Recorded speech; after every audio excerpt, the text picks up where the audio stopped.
Hello, dear students.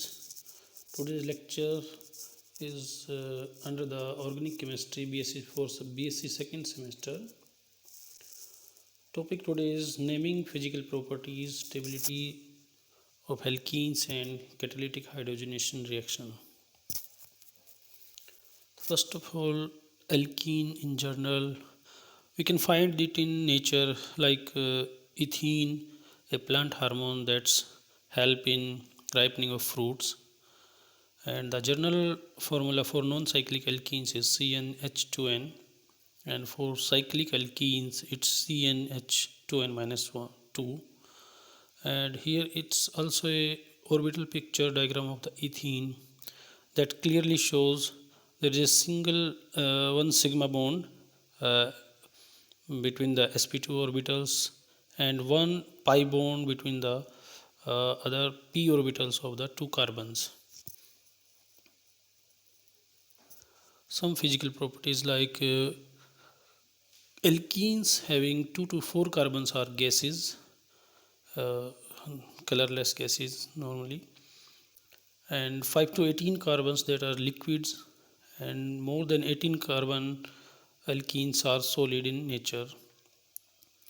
Solubility, these are insoluble in water due to non-polar character, and soluble in organic solvents like ether, alcohol, carbon tetrachloride, DCM, etc.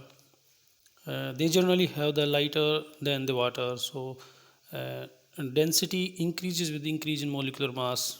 As the number of carbon atoms increases, then density increases, and melting point and boiling point increases with increase in molecular mass. Let's have some detail in the melting points of the alkenes. Alkenes are more having more melting point than corresponding alkanes because of more attractive forces of the alkenes. This may be understood by the mobility of the electrons in pi bond, which makes double bond more polarizable than single bond. Hence, formation of induced dipole in alkenes are responsible for higher or stronger intermolecular forces of attraction that lead to more melting point than alkenes. But among the isomeric alkenes, melting point of trans alkenes are greater than the melting point of cis alkenes, and we can understand this by taking the example of cis butene and trans 2 butene. Trans alkenes, being more symmetrical than cis alkenes, fit better in the crystal lattice, thus requires more heat to break the crystal lattice, and hence melting point of the trans alkenes are greater than the cis alkenes. In case of boiling point, for each carbon there added, boiling point generally rises to about 20 to 30 degrees Celsius, except for first few members. Among the isomeric alkenes, boiling point of cis alkenes is greater than boiling point of trans alkenes. Like in case of cis 2 butene, it's 277 Kelvin, while for trans 2 butene, it's 274 Kelvin. In case of cis alkene, these are more polar than the trans alkenes, so there are strong dipole-dipole interaction among the cis alkenes, thus required more heat to separate them into the gaseous stage. Or we can say the boiling point of the cis alkene is greater than the trans alkenes. Among the branching, we can see clearly that branch alkenes have lesser boiling point than the straight chain alkenes, because with branching there is decrease in surface area, so the van der Waals forces of attraction decreases, hence there is slight decrease in the boiling point with branching. Another factor that is responsible for that is polarity or dipole moment. In case of cis alkenes, these are more polar than trans alkene due to unsymmetrical nature. We can see from the figure here in cis butene, its dipole moment is 0.33 and in case of trans-butene, its dipole moment is 0 because it's symmetrical in nature. Now we can look at the systematic nomenclature of the alkenes. And first point here we can see that first we find out the longest carbon chain that contains the double bond and name it according to the number of carbon with the suffix "-ene". Like in the first example, the parent chain is longest chain is 5 carbon, hence it is pentene. Note the hexene because it exclude the carbon-carbon double bond. The longest chain of the alkene must include the pi bond.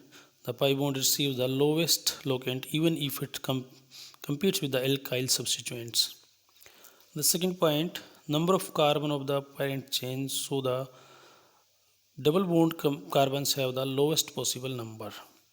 Like we can say in this example, if the double bond is equidistant from each end number so that the first substituent has the lowest number, like we can see in the 2-methyl 3-hexene. And another factor is when there is more than one substituent in the alkene, we mention them in the alphabetical order in the IUPAC nomenclature. Like in the first example, 2-methyl substituent are there, so it is 3,6-dimethyl 3-octene. And the another example here, bromo and chloro are there, so bromo will come first and then chloro, so the 5-bromo 4-chloro 1-heptene, and with name with the lowest function group number and then the lowest substituent number. Like in case of third example, there the name is 2-bromo 4-methyl 3-hexene. Note it's 5-bromo 3-methyl 3-hexene. Another example is there also. Indicate the double bond by the number of the first alkene carbon. Like here it is double bond between 2 and 3 carbon. So when we write the name, we specify it with 2-hexene. In case of cyclic alkene, cycloalkenes are named in similar way. Number the cycloalkenes so that the double bond carbon gets number 1 and 2 and the first substituent is the lowest possible number. In the first example, it's 3-methyl cyclohexene. Note it's 6-methyl cyclohexene. If there is substituent on the one of the carbon bond atoms, double bond atom carbon, it gets the number 1. Like in this case, 1,5-dimethyl cyclopentane and it's not 2,3-dimethyl cyclopentane. Next factor is the stability of the alkenes. Alkenes stability trend, we can see here the stability of alkenes increasing with substitution due to inductive effect of alkyl groups which release electron density toward the sp2 carbon. Hence, more substitution will lead to the stability in the alkenes. We can say also from the Sedgwick rule, more substituted alkenes are more stable than less substituted alkenes. We can say from the figure, ethene is least stable while tetrasubstituted alkene are most stable. Alkene stability trend can be explained on the basis of the hyperconjugation, because greater the number of alkyl groups attached to the double bonded carbon atoms, more is the number of alpha hydrogen, hence greater are the number of hyperconjugated structures, thus lead to the extra stability of the alkene. Stability of alkene can be justified from their heat of hydrogenation, and we can see in this picture diagram the enthalpy of hydrogenation, that is heat released when one mole of unsaturated compound is hydrogenated. Greater the value of delta H of hydrogenation, the higher is the energy of starting alkene and consequently lesser the stability of the alkene. Among the stability of isomeric alkenes, trans alkenes are more stable than the cis alkene because of the lesser steric repulsion. In case of trans alkenes, steric hindrance is less, so they are more stable than the cis alkene.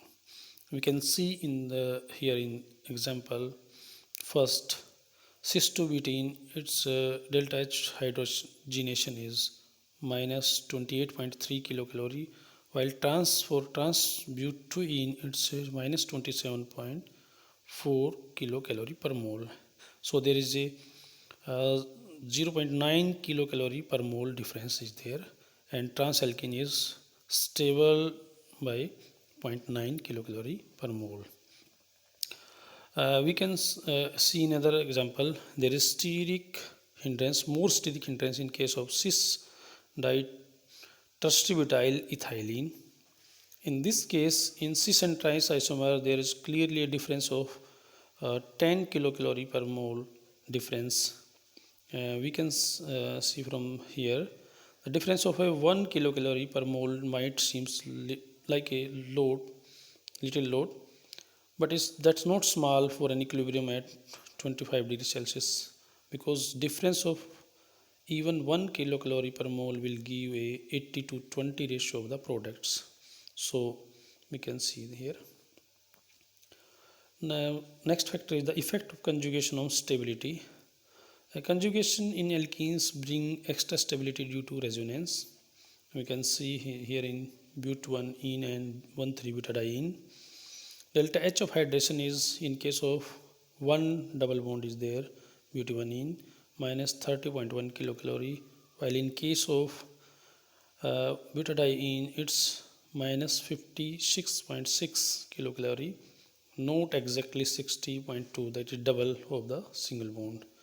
And this extra stability of 3.6 kilocalorie is due to resonance, and this is also called resonance energy. The next factor is next subpart is the catalytic hydrogenation of the alkenes. It is the addition of the hydrogen molecule across the double bond of an alkene in presence of metal catalyst to form the alkenes.